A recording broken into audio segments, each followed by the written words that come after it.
আসসালামু আলাইকুম। আশা করি সবাই খুব ভালো আছেন। আজকে আবার একটা ভিডিও নিয়ে আপনাদের সামনে হাজির হলাম। আজকের ভিডিওতে দেখাবো কিভাবে খুব সহজে এই জুতোটি তৈরি করব। তো এই জুতোর ভিডিওটি আমি 2টা ভাগে করেছি। তো প্রথম ভাগে আমি দেখাবো কিভাবে জুতোর সোল তৈরি করতে হয়। তো এই সোলটি তৈরি করার জন্য এখানে আমি 4টা স্টিচ মার্কার নিয়ে নিয়েছি। এখানে সেফটি পিন দিয়েও কাজটা করতে পারবেন। আর এখানে 11 নম্বর সাইজের একটা কাঁটা নিয়ে নিয়েছি। আর আজকের জুতোটা আমি সামারিয়ান সুতা দিয়ে করছি। আপনারা চাইলে যে কোনো ধরনের উলের সুতা দিয়েও কাজটা করতে পারবেন। তো শুরুতেই আমি সুতাটা একটা স্লিপ নট করে নিচ্ছি। কীভাবে কুশি কাটাতে বেসিক কাজ করবেন এ নিয়ে আমার চ্যানেলে ভিডিও আছে। আমি ওই ভিডিওগুলোর লিঙ্ক ডেসক্রিপশন বক্সে বা আই বাটনে দিয়ে দিব। তো শুরুতেই এখানে আমি 13টা চেন করে নিয়েছি। আমি যে জুতোটা তৈরি করব সেটা 0 থেকে 6 মাসের বাচ্চাদের জন্য। তো এর জন্য আমি শুরুতে 13টা চেন করে নিচ্ছি। তো এখানে কিন্তু মাপটা বাচ্চার স্বাস্থ্যের উপর নির্ভর করে। তো এই যে 13টা চেন নিয়ে যদি কাজটা শুরু করেন তাহলে 0 থেকে 6 মাসের বাচ্চাদের কিন্তু জুতোটা হয়ে যাবে। তো শুরুতে আমি 13টা চেন করে নিলাম। এবার আমি 3টা চেন বাদ দিয়ে 4 নাম্বার চেনের মাঝখানে 2টা ডাবল ক্রোশেট করে নিচ্ছি। একটা ডাবল ক্রোশেট করলাম। এবার আরেকটা ডাবল ক্রোশেট করে যে স্টিচ মার্কারটা আছে ওটার একটা স্টিচ মার্কার আমি এখানে মার্ক করে নিচ্ছি। তো এই মার্ক করার কারণে যারা বিগিনার তাদের যদি এই জুতোটা তৈরি করতে কিন্তু সুবিধা হবে। আর যারা অলরেডি এইটা করতে পারেন তাদের কিন্তু এই মার্কারটার প্রয়োজন হবে না। তো এটা অপশনাল, যারা দরকার তারা অবশ্যই মার্কারটা নিয়ে নেবেন। এতে করে কিন্তু জুতার সোলটা তৈরি করতে খুব ইজি হবে। তো এবার লাস্টের চেনের আগের চেন পর্যন্ত প্রত্যেকটা ঘরে আমি একটা একটা করে ডাবল ক্রোশেট করে নেব। আমি মোট 3টা লেয়ারে এই সোলটি তৈরি করব। তো ফার্স্ট লেয়ারটা আমি ডাবল ক্রোশেট করে করছি। তো এবার এই যে দেখুন লাস্টের চেনের আগের চেন পর্যন্ত প্রত্যেকটা ঘরে আমি একটা একটা ডাবল ক্রোশেট করেছি। তারপর লাস্টের চেনের মাঝখানে 6টা ডাবল ক্রোশেট করব। এই জন্য শুরুতে একটা ডাবল ক্রোশেট করে ওই চেনের মাঝখানে আমি একটা মার্কার নিয়ে নিচ্ছি। এখানে তাহলে কিন্তু কাউন্ট করতে সুবিধা হবে, মানে 6টা চেন। তো এবার আমি ওই একই ঘরের মাঝখানে আরও 5টা ডাবল ক্রোশেট করে নিচ্ছি। তো এই 6টা ডাবল ক্রোশেট করার কারণে কিন্তু এখানে যে রাউন্ড যে শেপটা ওই শেপটা কিন্তু এসে যাবে। তো আমি আবার এখানে 5টা ডাবল ক্রোশেট করে নিচ্ছি আর একটা ডাবল ক্রোশেট, মানে টোটাল 6টা ডাবল ক্রোশেট। তো এখানে আমি 5টা ডাবল ক্রোশেট করা হয়ে গেছে, মানে আগের একটা আর এই 5টা মিলে কিন্তু টোটাল 6টা ডাবল ক্রোশেট হয়েছে। তো এবার এই 6 নাম্বার ডাবল ক্রোশেটের মাঝখানে আমি আবার একটা মার্কার নিয়ে নিচ্ছি। হয়ে গেছে। তো এবার আবার এই যে ঘরের মাঝখানে আমি শুরুতে 2টা ডাবল ক্রোশেট করেছি, ওই চেনটার আগের চেন পর্যন্ত আবার প্রত্যেকটা চেনের মাঝখানে আমি একটা একটা করে ডাবল ক্রোশেট করব। প্রত্যেকটা চেনের মাঝখানে আমি আবার একটা একটা ডাবল ক্রোশেট করছি। এই যে 2টা ডাবল ক্রোশেট করেছি যে চেনটার মাঝখানে ওই চেনটার আগের চেন পর্যন্ত করে নিয়েছি। এবার যে চেনটার মাঝখানে 2টা ডাবল ক্রোশেট করেছিলাম ওই চেনটার মাঝখানে আমি আবার 2টা ডাবল ক্রোশেট করব। এই জন্য শুরুতে একটা ডাবল ক্রোশেট করে ওই ঘরের মাঝখানে একটা মার্কার নিয়ে নিচ্ছি। আর এখানে কিন্তু আগে 2টা ডাবল ক্রোশেট করেছি আর 3টা চেন, তার মানে 3টা ডাবল ক্রোশেট আর এই 2টা ডাবল ক্রোশেট মিলে কিন্তু টোটাল 5টা ডাবল ক্রোশেট হয়েছে। এটা যেহেতু আমার গোড়ালির দিকের অংশটা এই জন্য কিন্তু এখানে 5টা ডাবল ক্রোশেট কাজটা করছি। আর এবার সুতোটা আমি জয়েন করে নিচ্ছি 3 নাম্বার চেনের মাঝখানে। আর সামনের অংশটা কিন্তু আমি 6টা ডাবল ক্রোশেট করে করেছিলাম, একটু খেয়াল করলে বুঝতে পারবেন। তো হয়ে গেছে কিন্তু আমার প্রথম লাইনটা করা। এবার আমি দ্বিতীয় লাইনে চলে যাচ্ছি। তো দ্বিতীয় লাইনটা আমি হাফ ডাবল ক্রোশেট করে করব, মানে পিছনের অংশটা আমি হাফ ডাবল ক্রোশেট করে করব আর সামনের অংশটা ডাবল ক্রোশেট করে করব। তো এখানে কিন্তু আমার অলরেডি মার্কারটা দেওয়াই আছে। তো এবার আমি কাজের শুরুতেই এখানে 2টা চেন করে নেব। যেহেতু আমি হাফ ডাবল ক্রোশেট করে কাজটা করব এই জন্য আমি 2টা চেন করে নেব।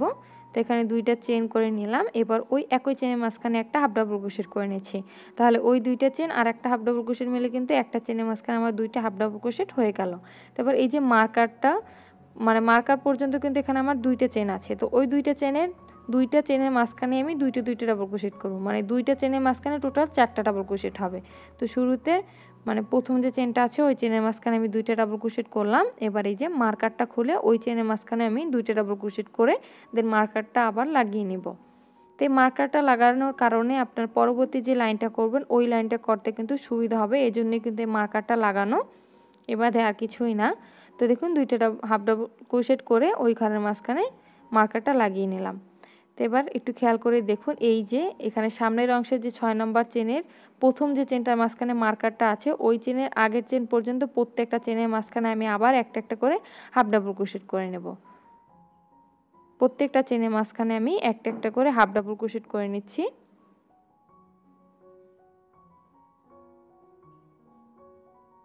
অফ ক্যামেরায় আমি কাজটা করে নিয়েছি। তো এবার মার্কারটা খুলে মানে এখানে কিন্তু 6টা ডাবল ক্রোশেট করেছিলাম, ওর শুরুর চেনটা কিন্তু এই মার্কারে খুলেছি যে ওই চেনটা, তো ওই চেনের মাঝখানে আমি 2টা ডাবল ক্রোশেট করব। তো শুরুতে একটা ডাবল ক্রোশেট করে আবার মার্কারটা আমি লাগিয়ে নিচ্ছি, এই যে মার্কারটা লাগিয়ে নিলাম। তো একটা ডাবল ক্রোশেট কিন্তু করে নিয়েছি, এবার ওই চেনের মাঝখানে আরও একটা ডাবল ক্রোশেট আমি করে নিচ্ছি, তাহলেই কিন্তু একটা চেনের মাঝখানে 2টা ডাবল ক্রোশেট হয়ে গেল। এবার একটু খেয়াল করে দেখুন এই সাইডে যে মার্কারটা আছে ওই মার্কার পর্যন্ত প্রত্যেকটা চেনের মাঝখানে আমাকে 2টা ডাবল ক্রোশেট করতে হবে, মানে 6টা চেনের মাঝখানে টোটাল 12টা ডাবল ক্রোশেট করতে হবে, প্রতিটা ঘরের মাঝখানে 2টা করে ডাবল ক্রোশেট। তো মার্কারের আগের ঘর পর্যন্ত করে নিচ্ছি, এবার মার্কারটা খুলে ওই ঘরেও 2টা ডাবল ক্রোশেট করে নিচ্ছি, যে একটা ডাবল ক্রোশেট করে নিলাম, এরপর আরও একটা ডাবল ক্রোশেট ওই একই ঘরের মাঝখানে করে নিলাম। এবার আমি আবার মার্কারটা লাগিয়ে নিচ্ছি। এবার আবার খেয়াল করে দেখুন এই যে পেছনের অংশের যে মার্কারটা আছে ওই মার্কার পর্যন্ত প্রত্যেকটা ঘরে আবার একটা হাফ ডাবল ক্রোশেট করে নিচ্ছি। তো সামনের অংশটা যেহেতু একটু বড় হয় পেছনের অংশের থেকে, এই জন্য কিন্তু সামনের অংশটা ডাবল ক্রোশেট করেছি, আর পেছনের অংশটা কিন্তু হাফ ডাবল ক্রোশেট করেছি। তো এই মার্কার পর্যন্ত আবার প্রত্যেকটা ঘরে আমি একটা করে হাফ ডাবল ক্রোশেট করে নিচ্ছি। তো হাফ ডাবল ক্রোশেট করে নিলাম, এবার এখানে মার্কারটা খুলে নিচ্ছি। তো মার্কারটা খুলে এখানে আমার 2টা চেন বাকি আছে, তো ওই 2টা চেনেও কিন্তু প্রত্যেকটা ঘরে আমি 2টা ডাবল ক্রোশেট করব। তো শুরুতে একটা ডাবল ক্রোশেট করে আবার মার্কারটা আমি লাগিয়ে নিচ্ছি, এবার আবার একটা ডাবল ক্রোশেট ওই একই ঘরের মাঝখানে আমি করে নিচ্ছি, মানে এই সাইডটা যেভাবে করেছি ঠিক সেমভাবে কিন্তু এই সাইডটাও করতে হবে। তো শুরুতে একটা ডাবল ক্রোশেট করে মার্কার লাগিয়ে নিয়েছি, এবার আরও হাফ ডাবল ক্রোশেট করে নিলাম। এবার বাকি যে চেনটা আছে ওই চেনটার মাঝখানে এবার আমি 2টা হাফ ডাবল ক্রোশেট করে নিচ্ছি, এই যে হাফ ডাবল ক্রোশেট করে নিলাম। এবার সুতোটা আমার জয়েন করতে হবে, শুরুতে যে 2টা চেন করেছিলাম ওর 2 নম্বর চেনের মাঝখানে সুতোটা আমি জয়েন করে দিলাম। আমার সেকেন্ড লাইনটা কিন্তু কমপ্লিট হয়ে গেছে। এই লাইনটা করার কারণে কিন্তু পিছনে যে মানে জুতোর যে শেপটা থাকে ওই শেপটা কিন্তু এসে গেছে। এবার আবার পরবর্তী থার্ড লাইনটা আমরা ডাবল ক্রোশেট করে করব, এই জন্য শুরুতে 3টে চেন করে ওই একই ঘরের মাঝখানে একটা ডাবল ক্রোশেট করলাম। এবার এই মার্কার পর্যন্ত আমার নিয়মটা হবে 2-1-2-1, মানে শুরুতে 2টা ডাবল ক্রোশেট, এরপর একটা ডাবল ক্রোশেট, আবার 2টা ডাবল ক্রোশেট, দেন একটা ডাবল ক্রোশেট। তো এভাবে করে এই মার্কার পর্যন্ত ঠিক যতগুলো চেন আছে অতগুলো চেনে কাজটা করতে হবে। তো শুরুতে 2টা ডাবল ক্রোশেট করলাম, এরপর আবার একটা ডাবল ক্রোশেট করলাম, এবার আবার পরবর্তী চেনের মাঝখানে আমি 2টা ডাবল ক্রোশেট করে নিলাম, এবার আবার একটা চেনে একটা ডাবল ক্রোশেট করে নিলাম, এবার আবার পরবর্তী চেনের মাঝখানে 2টা ডাবল ক্রোশেট করে নিচ্ছি, মানে 2-1-2-1 নিয়মে এই স্টিচ মার্কার পর্যন্ত কাজটা কন্টিনিউ করতে হবে। তো 2টা ডাবল ক্রোশেট করলাম, এরপর স্টিচ মার্কারটা খুলে ওই চেনের মাঝখানে একটা ডাবল ক্রোশেট করে আবার মার্কারটা আমি ওই চেনের মাঝখানে লাগিয়ে নেব। তো এখানে আর লাগানোর দরকার নেই, আপনারা যদি চান লাগিয়ে নিতে পারেন, তো আর লাগানোর কোনো দরকার নেই, যেন আমি আর লাগাচ্ছি না।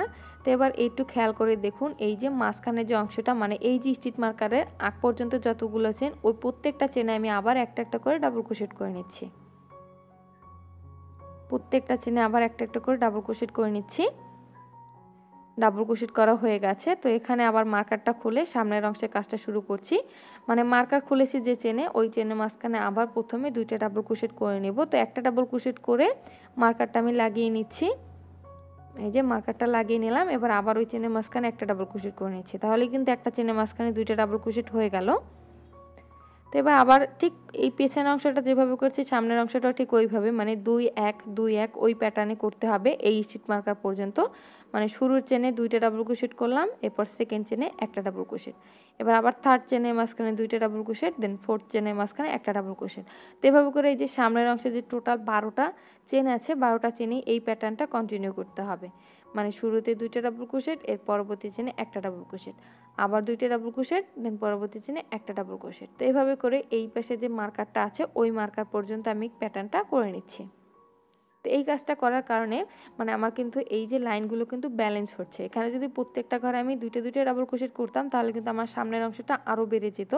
তো এই বেড়ে যাতে না যায় এই জন্য কিন্তু 2টা ডাবল ক্রোশেট, দেন একটা ডাবল ক্রোশেট, মানে আমার ঘরগুলো কিন্তু ব্যালেন্স থাকলো। তো এভাবে করি আমি এই মার্কার পর্যন্ত কাজটা করে নিচ্ছি।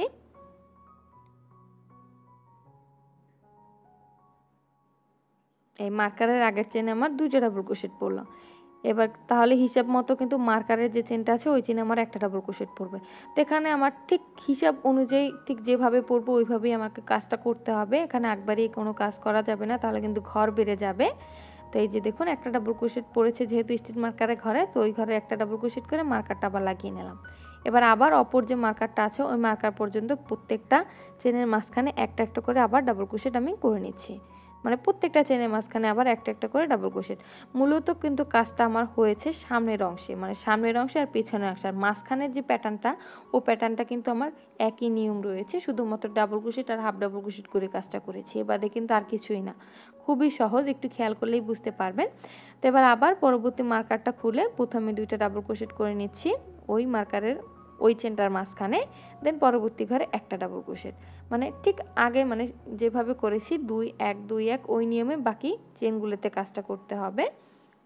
তো একটা ডাবল ক্রোশেট করলাম, এরপর আবার পরবর্তী চেনের মাঝখানে হিসাব মতো দুইটা ডাবল ক্রোশেট পড়বে, দুইটা ডাবল ক্রোশেট পড়লো।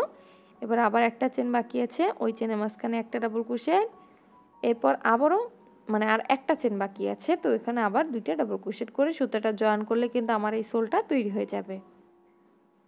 হয়ে গেছে। তো এখানে আমি শুরুতে যে 3টা চেন করেছিলাম এই 3 নাম্বার চেনের মাঝখানে আবার সুতাটা আমি জয়েন করে নিচ্ছি। আমার সোলটা কিন্তু তৈরি হয়ে গেছে, খুব সহজেই কিন্তু এই সোলটা আমি তৈরি করে নিয়েছি। তো আশা করি এই সোলের ভিডিওটা আপনাদের ভালো লেগেছে। ভিডিও যদি ভালো লেগে থাকে ভিডিওটা অবশ্যই ফ্রেন্ডস ও ফ্যামিলির সাথে শেয়ার করবেন। চ্যানেলটি যদি সাবস্ক্রাইব করে না থাকেন তাহলে অবশ্যই চ্যানেলটা সাবস্ক্রাইব করে পাশে থাকা বেল আইকনটি ক্লিক করে দিবেন, এতে করে প্রতিটি ভিডিও নোটিফিকেশন আপনাদের কাছে চলে যাবে।